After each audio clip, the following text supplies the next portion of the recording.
Imaginez 2000 vies sauvées par le don d'un rein.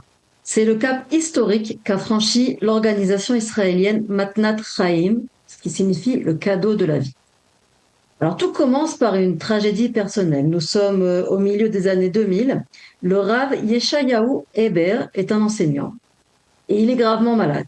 Il est sous dialyse et dans les couloirs de l'hôpital, il se lie d'amitié avec un jeune homme qui s'appelle Pinchas et qui attend lui aussi d'être greffé. Pinchas vient d'une famille déjà marquée puisqu'il a perdu son frère aîné à l'armée.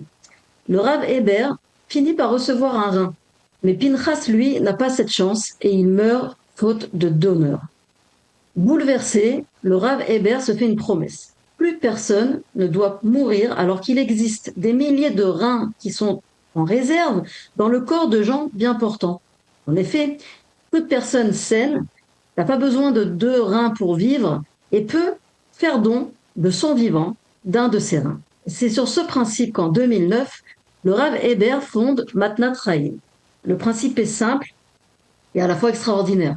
Des personnes en bonne santé qui décident de donner un rein sans aucune compensation financière et à de stricts inconnus afin de leur permettre de vivre, tout simplement.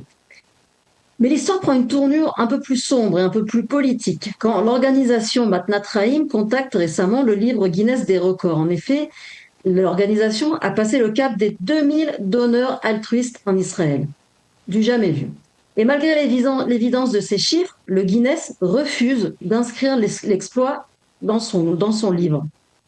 La raison invoquée n'est pas médicale, elle est politique, géopolitique. Le Guinness décide à ce moment-là de ne pas traiter un dossier qui vient d'Israël suite à la guerre à Gaza qui a fait suite donc au massacre du 7 octobre. Il aura fallu une bataille juridique, diplomatique pour que le Guinness reconnaisse enfin, il y a quelques semaines seulement, que l'altruisme de ce 2000 donneurs doit être reconnu. Et c'est désormais officiel. C'est Israël qui détient le record du monde de la solidarité. Qu'est-ce qui rend ce phénomène si particulier?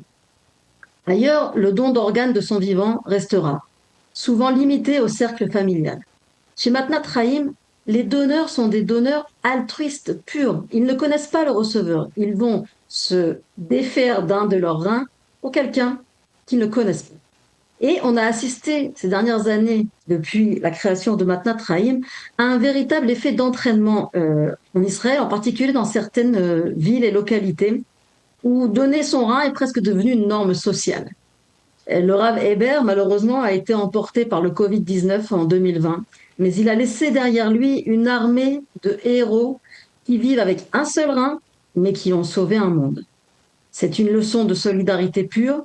En Israël, grâce à cette association, la liste d'attente pour une greffe de rein est en train de fondre, alors qu'elle s'allonge partout ailleurs dans le monde. Comme on dit, Rak Israël.